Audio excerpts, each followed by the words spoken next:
کسی ایک کتاب کا، کسی ایک رسول کا، کسی ایک فرشتے کا انکار کرنا وہ دائرہ اسلام سے خارج کر دیتا ہے۔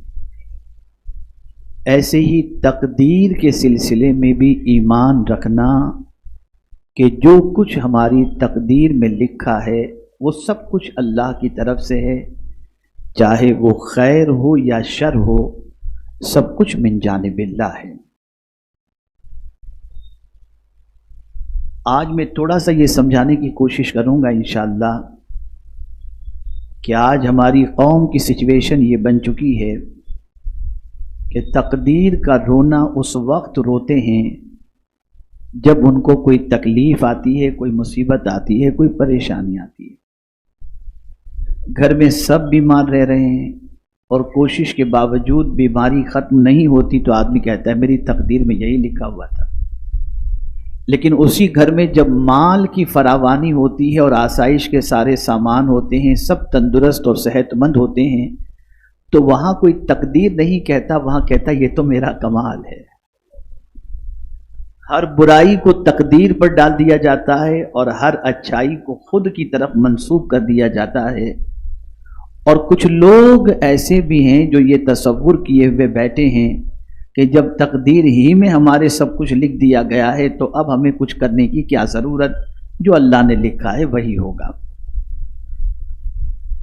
یاد رکھیں تقدیر کے بارے میں جاننا ضروری ہے، تقدیر کے بارے میں معلومات حاصل کرنا ضروری ہے، لیکن تقدیر کے بارے میں بحث کرنے کی سرکار صلی اللہ علیہ وسلم نے اجازت نہیں دی۔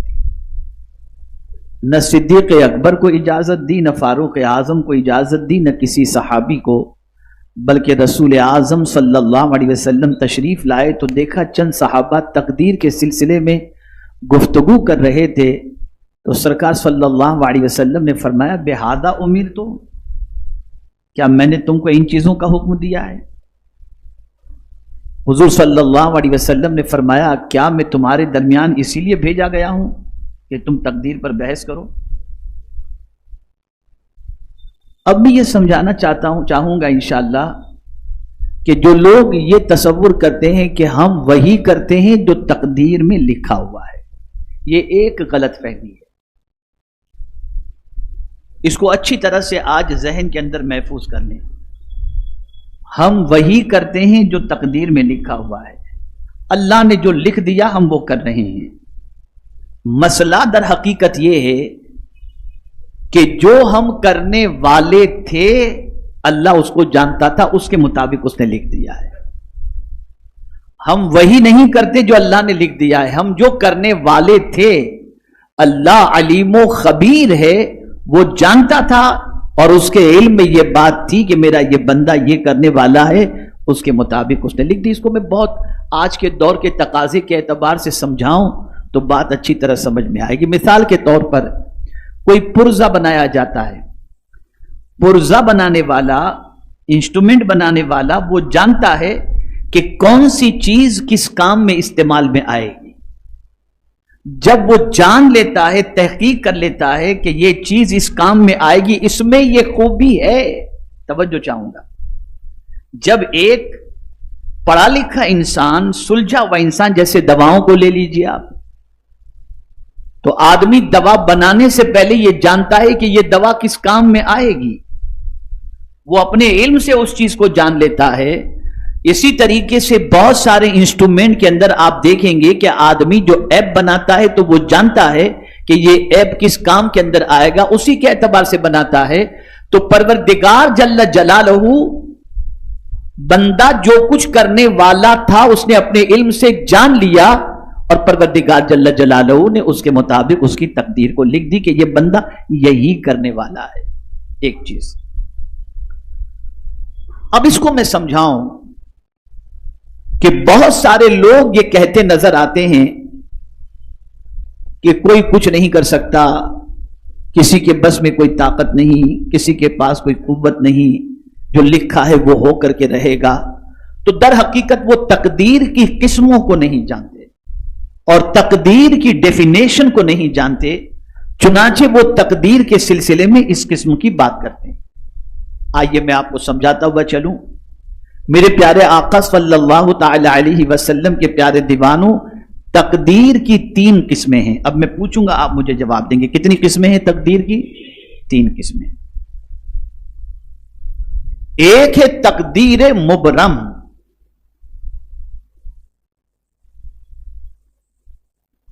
ایک ہے تقدیر معلق محض،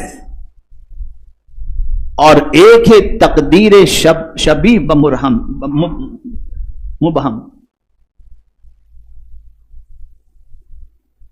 مبرم، شبیہ بمبرم، تقدیر بمبرم، اور تقدیر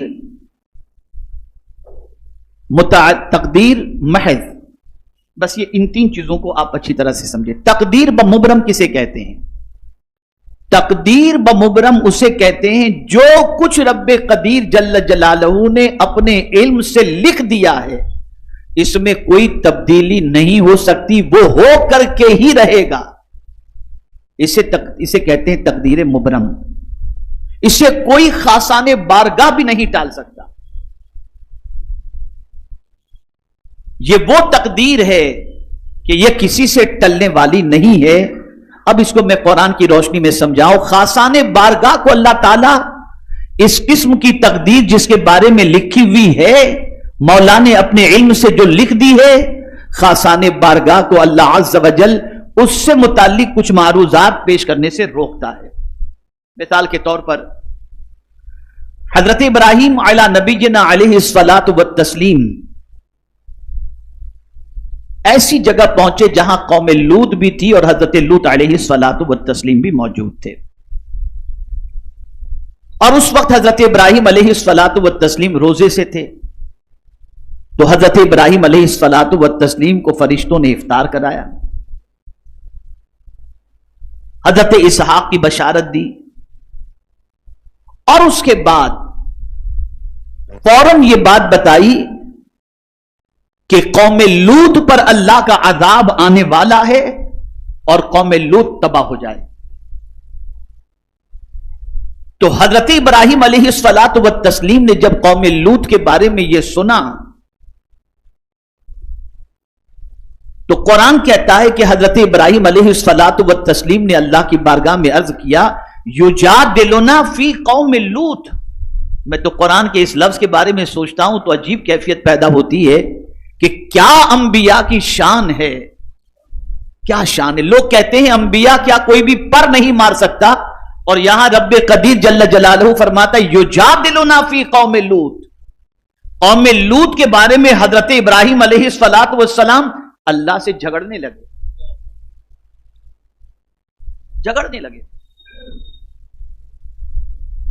باہر پڑھیے، نماز پڑھنی ہے تو چلیے باہر پڑھیے. یہاں ایک مرتبہ درود شریف پڑھیں. اللہم صلی علی سیدنا و مولانا محمد معدن الجود والکرم وآلہ وصحابہ وبارک وسلم صلاۃ و سلام علیک یا سیدی یا رسول اللہ صلی اللہ تعالی علیہ وسلم. تو حضرت ابراہیم علیہ الصلاۃ والتسلیم کے بارے میں قرآن کہتا ہے یجادلنا، وہ ہم سے جھگڑا کرنے لگے فی قوم لوط، قوم لوط کے بارے میں. اب وہ لوگ جو کہتے ہیں کہ انبیاء کو پر مارنے کی بھی گنجائش نہیں، ذرا دیکھو اللہ کیسے ناز اٹھاتا ہے اپنے نبیوں کا کہ انہیں مچلنے کی اجازت دیتا ہے کہ مچلو جس طرح سے تم مچلنا چاہو. لفظ جدال جھگڑے کے معنی میں آتا ہے. کس انداز سے حضرت ابراہیم مچلے ہوں گے. اور یہاں تھوڑی سی ایک بات اور بھی عرض کر دوں. قوم لوط کے بارے میں حضرت ابراہیم علیہ السلام اللہ عز و جل سے معروضہ پیش کرنے لگے. اب قوم لوط جن کی طرف حضرت لوط علیہ السلام کو بھیجا گیا تھا، اور قوم لوط میں حضرت لوط علیہ السلام، ان کی فیملی اور کچھ لوگ ہی ایسے تھے جو ایمان والے تھے، باقی سب کے سب جو ہے وہ اللہ خیر فرمائے بہت شدید اور سخت ترین گناہوں میں گرفتار. لیکن نبی کی سوچ قرآن بیان کر رہا ہے، نبی کی فکر قرآن بیان کر رہا ہے کہ کسی انسان پر اگر کچھ ہو جائے تو نبی اس کو گوارا نہیں کرتے، وہ بھی عذاب میں گرفتار نہ ہوں، اس کے لیے اللہ کی بارگاہ میں دعا کرتے. اب دیکھیے قرآن نے آگے کیا کہا، فَأَعْرِضْ عَنْ هَذَا، اے ابراہیم اس سے تم جو ہے وہ دور رہو، اس کی عرض میرے سامنے نہ کرو. روک دیا گیا. حضرت ابراہیم علیہ السلام کو روک دیا گیا کہ قوم لوط کے بارے میں تم مجھ سے عرض کرنے اور معروضات پیش کرنے سے فاعرض عن ھذا، اس کے سلسلے میں آپ اعراض کریں، پرہیز کریں، نہ کچھ آپ مجھ سے کہیں. کیوں؟ انہ قد جاء امر ربک انہم آتیہم عذاب غیر مردود. یہ اللہ نے چونکہ قضائے مبرم ان کے بارے میں قلم فرما دی تھی اور یہ فیصلہ ہو چکا تھا، اس لیے اللہ نے فرمایا کہ یہ ہو کر کے رہے گا اور یہ تباہ ہو کر کے رہیں گے، برباد ہو کر کے رہیں گے، یہ میرا اٹل فیصلہ ہے. تو خاصان بارگاہ کو ایسے موقع پر عرض کرنے سے روک دیا جاتا ہے، اور یہ ہے قضائے مبرم جس کو اللہ نے لکھ دیا ہے، اور جو اٹل اللہ کا فیصلہ ہے اس میں کوئی خاصان بارگاہ بھی جو ہے وہ بارگاہ سمدیت کے اندر معروضات پیش مچلنے کا موقع دیا جاتا ہے، لیکن اللہ عز و جل ان کو روک بھی دیتا ہے.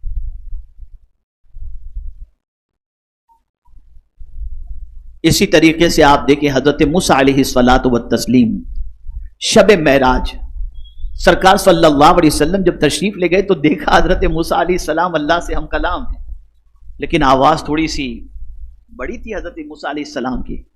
تو حضرت جبریل امین علیہ الصلاۃ والتسلیم سے سرکار نے فرمایا جبریل یہ کون ہے جو میرے رب سے اس طرح سے باتیں کر رہا ہے؟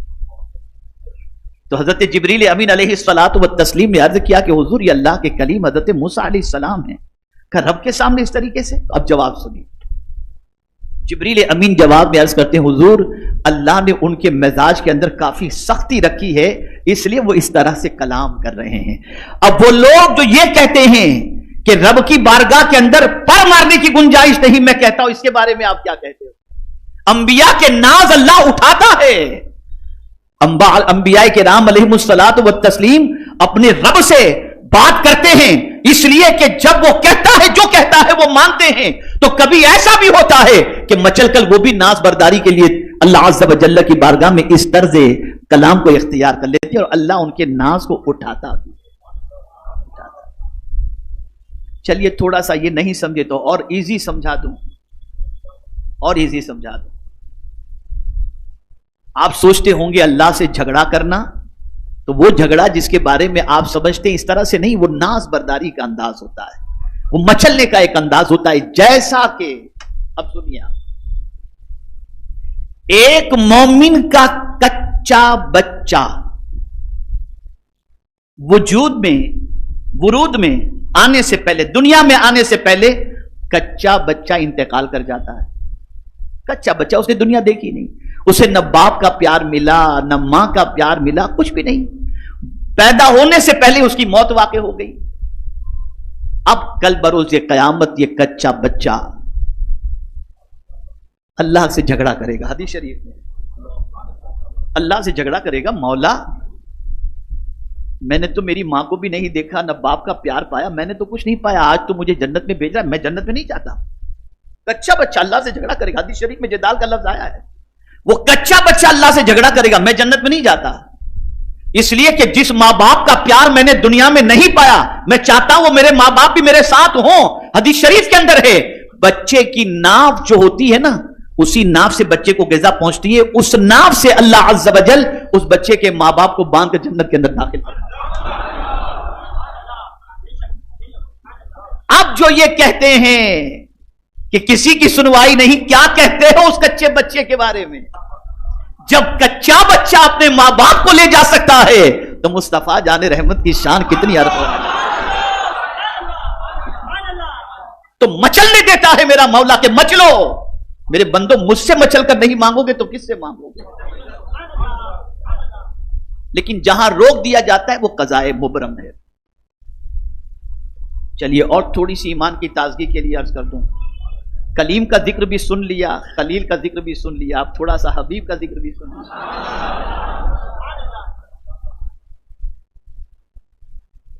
جب رب قدیر نے فرمایا وَلَسَوْفَ يُعْطِيكَ رَبُّكَ فَتَرْضَىٰ، ان قریب میرے محبوب آپ کو اتنا عطا کریں گے کہ آپ راضی ہو جائیں، یہ مولا کہہ رہا ہے. اب دیکھیے حضور کیسے مچلتے ہیں. اب جب میرے مولا تو نے کہہ ہی دیا ہے کہ میں جب تک راضی نہیں ہوں گا اس وقت تک تو مجھے عطا کرتا ہی رہے گا، تو میرے کریم اب میری بھی عرض سن لے. میں اس وقت تک راضی نہیں ہو سکتا جب تک میرا ایک امتی بھی جہنم میں ہے. سرکار صلی اللہ علیہ وسلم کی اس خواہش کی تکمیل کا مژدہ سنا دیا، اور رب قدیر جل جلالہ نے اپنے پیارے محبوب صلی اللہ علیہ وسلم کو بشارت عطا فرما دی۔ انبیاء کی یہ شان ہے کہ وہ رب کی بارگاہ میں مچلتے ہیں اور انہیں یہ اختیار ہوتا ہے، دامن ادب کو تھام کر وہ مچلتے ہیں۔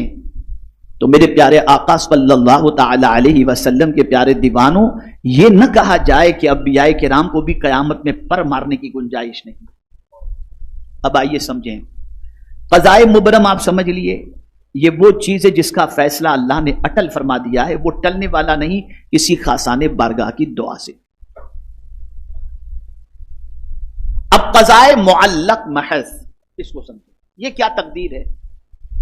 تو انسان سے گناہ ہوئے، تو انسان کے لیے، مومن سے گناہ ہوئے، اللہ عز و جل نے کوئی نہ کوئی بہانہ رکھ دیا، تم نماز پڑھو گے تمہارے یہ گناہ معاف ہو جائیں گے، تم روزے رکھو گے تمہارے یہ گناہ معاف ہو جائیں گے، تم حج کرو گے تمہارے یہ گناہ معاف ہو جائیں گے، تم زکوٰۃ دو گے تمہارے یہ گناہ معاف ہو جائیں گے، یہاں تک کہ قبر میں تم پہنچو گے، عذاب کا فرشتہ دائیں جانب سے آئے گا تو دائیں جانب کی نیکیاں کام آ جائیں گی، بائیں جانب سے آئے گا تو بائیں جانب کی نیکیاں کام آئیں گی، پیر کی طرف سے آئے گا تو پیر۔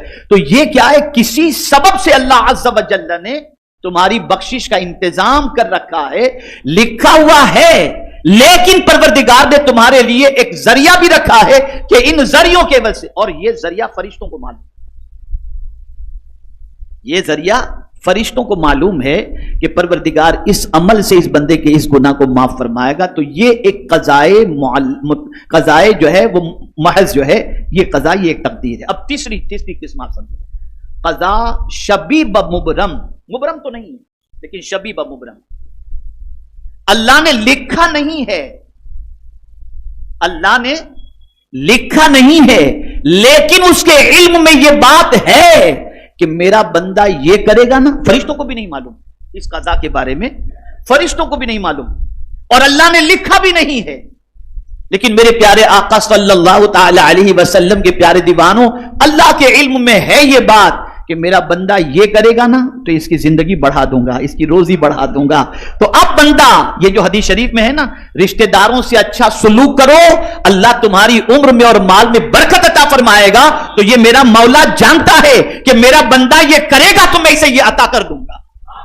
اب یہاں جو غلطی سب سے بڑی ہوتی ہے وہ یہ ہے کہ آدمی تقدیر کا بہانہ بنا کر سب کرنے سے رک جاتا ہے، یہ نہیں ہونا چاہیے۔ اور ایسی دلیل میں آپ کے سامنے لاؤں گا کہ انشاءاللہ العظیم اس دلیل کو سننے کے بعد آپ کا ایمان بھی پختہ ہوگا اور آپ تقدیر کا بہانہ بنانا بھی چھوڑ دیں گے۔ بہت سارے اوراد و وظائف اور اعمال ایسے بتائے گئے جو مختلف پرابلم کے سولیوشن ہیں۔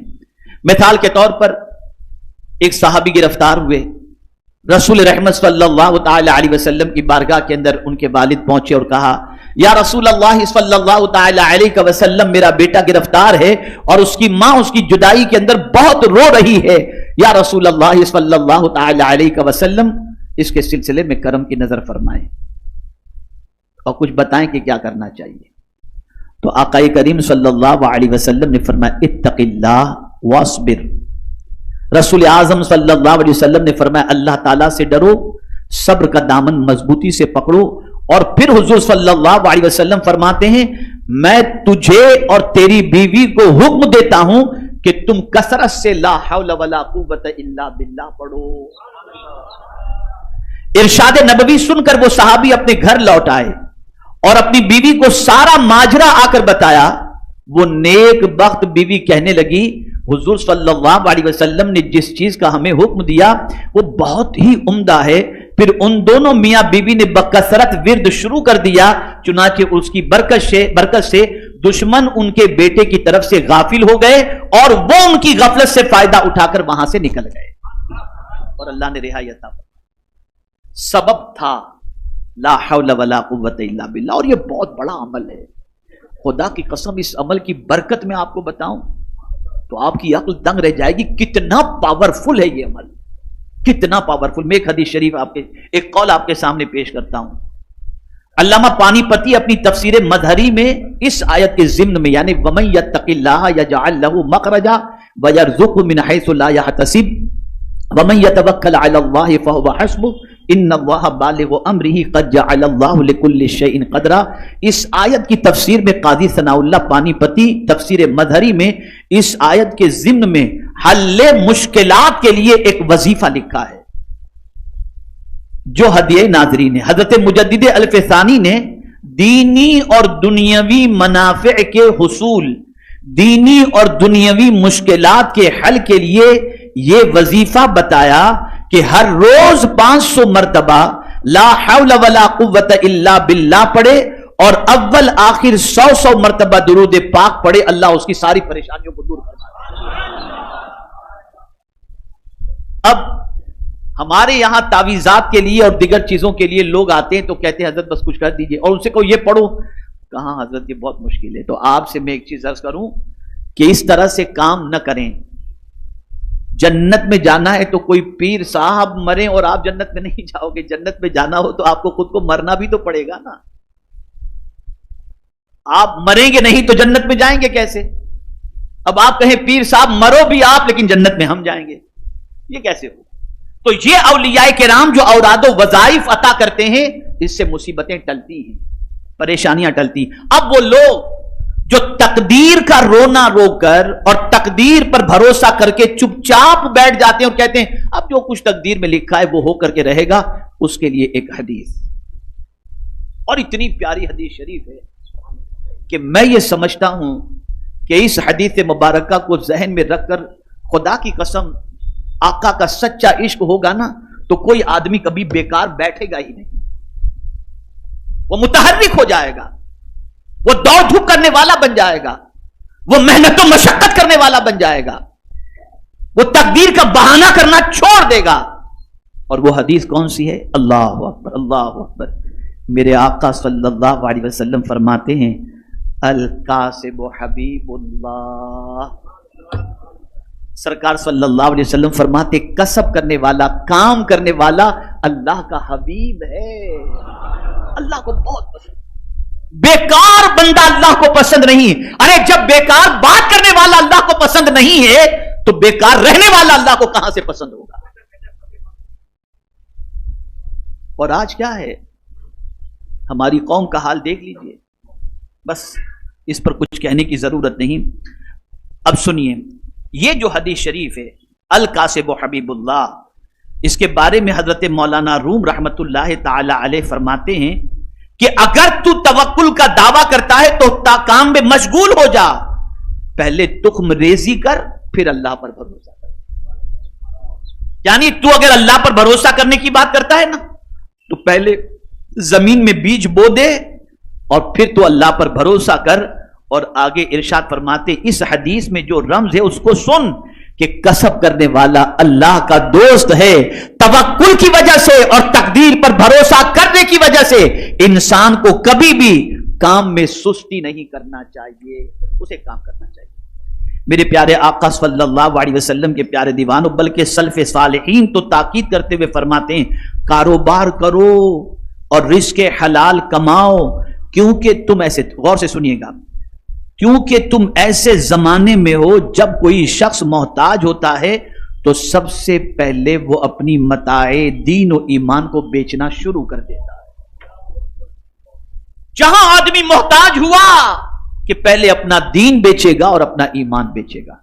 تو میرے پیارے آقا صلی اللہ علیہ وسلم کے پیارے دیوانوں، تجارت کرو، کسب کرو، محنت کرو، یہ ساری چیزیں کرنا ہماری ذمہ داری ہے اور رسول رحمت صلی اللہ علیہ وسلم کی سنت مبارکہ ہے. صرف تقدیر مبرم جو ہے وہ ٹلنے والی نہیں، باقی بہت سارے کام ایسے ہیں جن کے کرنے کی وجہ سے تقدیر شبیہ بمبرم جو ہے اللہ تعالیٰ اس تقدیر کے اندر لکھی ہوئی چیزوں کو یا موجود چیزوں کو یا ہونے والی چیزوں کو اعمال کی بنیاد پر ٹال دیا کرتا ہے. اس کے لیے قرآن کی ایک دلیل بھی میں آپ کے سامنے لے کر کے آتا ہوں، ان الحسنات یذہبن السیئات، کہ بے شک نیکیاں گناہوں کو مٹا دیتی ہیں. اب جو لوگ کہتے ہیں کہ کیا اللہ کے علم میں یہ ساری چیزیں ہیں کہ کون کیا کرنے والا ہے، تو اب اس کے لیے ایک دلیل پیش کر کے میں اپنی گفتگو کو ختم کرتا ہوں. قرآن مقدس میں اللہ عز و جل نے فرمایا وَالشَّمْسُ تَجْرِي لِمُسْتَقَرٍّ لَهَا ذَلِكَ تَقْدِيرُ الْعَزِيزِ الْعَلِيمِ. اللہ فرماتا ہے یہ آفتاب یعنی سورج جو چلتا رہتا ہے اپنے ٹھکانے کی طرف، سورج چلتا رہتا ہے نا اپنے ٹھکانے کی طرف، تو قرآن اس کے بارے میں فرماتا ہے کہ یہ اندازہ مقرر کیا ہوا ہے اس خدا کا. یہ اندازہ کس کا مقرر کیا ہوا ہے؟ اس خدا کا جو غالب علم والا ہے. یعنی پہلے اپنے رب کے بارے میں سمجھو کہ رب کیسا ہے، غالب علم والا. اس کا جو اندازہ ہے وہ اندازہ بالکل صحیح ہو کر کے رہتا ہے، وہ ایسا اندازے والا ہے، غالب علم والا. اب اس کی تفسیر کے اندر فرمایا گیا، بڑی پیاری بات ہے. آپ اور ہم مغرب کی نماز پڑھتے ہیں تو کب پڑھتے ہیں؟ روزہ افطار کرتے ہیں کب کرتے ہیں؟ ہم دیکھتے ہیں کتنے بجے. ٹائم بھی آپ دیکھیں کہ 1 منٹ سورج آگے پیچھے نہیں ہوتا. جو اس کا وقت مقرر دائمی تقویم جو بن گئی کہ جنوری کی اس تاریخ کو سورج اتنے بجے نکلے گا، دنیا کا علم رکھنے والا بندہ ٹائم سیٹ کر کے بتا دیتا ہے اتنے بجے نکلے گا. بندے تو نے کیسے بتایا؟ تو وہ کہے گا کہ سورج کی رفتار دیکھ کر ہمیں پتا چلا. تو جب اس رفتار کے علم رکھنے والے کی پوزیشن یہ ہے کہ تمہیں ٹائم بتا کر کے لکھ کر کے بتا دیتا ہے کہ اتنے بجے ہی نکلے گا، اس کے یقین کو بھی تو دیکھو اور سورج کے یقین کو بھی دیکھو، پھر اپنے یقین کو بھی دیکھو کہ سورج کے جو وقت پر نکلنے کا اللہ نے فیصلہ فرما دیا ہے تو سورج نہ 1 سیکنڈ پہلے نکلتا ہے نہ بعد میں نکلتا ہے، اسی وقت پر نکلتا ہے جو اللہ نے اس کے لیے مقرر کر دیا ہے. اور اس پر آپ یقین کر کے ہی تو افطار کرتے ہیں، اسی پر تو یقین کر کے. تو میرے پیارے آقا صلی اللہ تعالی علیہ وسلم کے پیارے دیوانوں، سورج اپنے مقرر مقام کی طرف محو حرکت ہے اور اس کی مجال نہیں کہ وہ مقرر شدہ وقت سے 1 سیکنڈ تاخیر سے یا پہلے یا وہاں سے سرک کر کسی اور جگہ پہنچ جائے. سورج کی یہ مجال نہیں. جو ٹائم ٹیبل اس کے طلوع و غروب کا مقرر کر دیا گیا ہے اس کی کمی بیشی کا امکان تک نہیں. نظام الاوقات عزیز و علیم کا مقرر کیا ہوا ہے، نہ اس میں رد و بدل کی گنجائش ہے اور نہ کوئی چیز اس کے خلاف ورزی کر سکتی ہے. یہاں سے یہ بات واضح ہو گئی کہ میرے پیارے آقا صلی اللہ علیہ وسلم کے پیارے دیوانوں، کب سورج نکلے گا، کب غروب ہوگا، یہ سب کچھ میرے رب کے علم کے اندر موجود ہے. اور رب قدیر جل جلالہ نے جو اندازہ مقرر کر رکھا ہے اسی اندازے کے مطابق سورج نکلتا بھی ہے، سورج غروب بھی ہوتا ہے، سورج طلوع بھی ہوتا ہے. تو یہاں سے یہ بات سمجھ میں آئی کہ جب سورج کا معاملہ یہی ہے تو ہمیں بھی اللہ عز و جل کی لکھی ہوئی تقدیر پر یقین کر لینا چاہیے. اور یہ یقین اس طریقے کا کہ جو قضائے مبرم ہے وہ ٹل نہیں سکتی، اور باقی چیزوں کے حوالے سے اعمال کی بنیاد پر، دعا کی بنیاد پر اور بہت ساری نیکیوں کی بنیاد پر، بہت سارے خیرات و صدقات کی بنیاد پر اللہ تعالیٰ بہت ساری مصیبتوں کو ٹال دیتا ہے. تو تقدیر کا بہانہ بنا کر کے بیٹھا رہنا یہ اللہ عز و جل کی بارگاہ کے اندر اس طریقے کا معاملہ ہے جو اللہ عز و جل کو پسند نہیں. بلکہ اللہ عز و جل یہ چاہتا ہے کہ بندے تو محنت کر، تو مشقت کر، تیری محنتوں اور مشقتوں کی بنیاد پر وہ تقدیر جو شبیب مبرم ہے میں اسے ٹال بھی سکتا ہوں، بدل بھی سکتا ہوں. اور یہاں یہ بات یاد رکھیں کہ کبھی ایسا ہوتا ہے کسی کی دعا سے بھی تقدیر بدل جاتی ہے، لیکن کون سی تقدیر؟ تقدیر شبیب مبرم، اس لیے کہ اللہ تعالیٰ نے اس دعا کے اندر تاثیر رکھی ہے.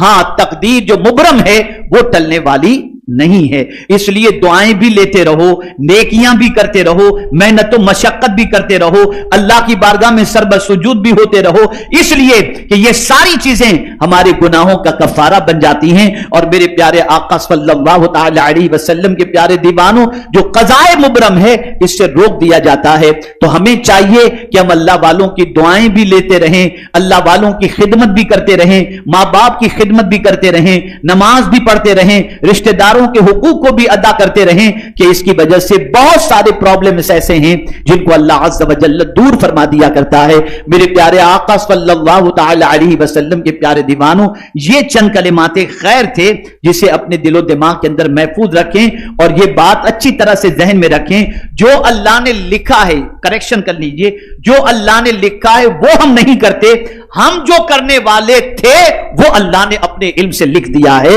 اس لیے تقدیر کا بہانہ مت بناؤ اور اللہ پر الزام تراشی نہ کرو، بلکہ یہاں پر یاد رکھیں میرے پیارے آقا صلی اللہ تعالی علیہ وسلم کے پیارے دیوانوں، ایک فرقہ ہے فرقہ قدریہ کے نام سے، یہ منحوس فرقہ ہے، اسے مجوسی فرقے کے برابر کہا گیا ہے، وہ تقدیر کے حوالے سے غلط سلط عقیدے رکھتے ہیں۔ ہمیں حضور صلی اللہ علیہ وسلم نے تقدیر پر ایمان رکھنے کا حکم دیا ہے کہ اللہ عز و جل نے خیر و شر جو کچھ بھی ہماری تقدیر میں قلم بند فرما دیا ہے وہ حق ہے اور ہم اس پر ایمان رکھتے ہیں میرے پیارے آقا صلی اللہ علیہ وسلم کے پیارے دیوانوں۔ لیکن تقدیر کے سلسلے میں بحث نہیں کرنی چاہیے، تقدیر کے سلسلے کے اندر مجادلہ نہیں کرنا چاہیے، تقدیر کے سلسلے میں آرگومنٹ نہیں کرنی چاہیے کہ رسول اعظم صلی اللہ علیہ وسلم نے اس چیز سے منع فرمایا ہے اور روکا ہے۔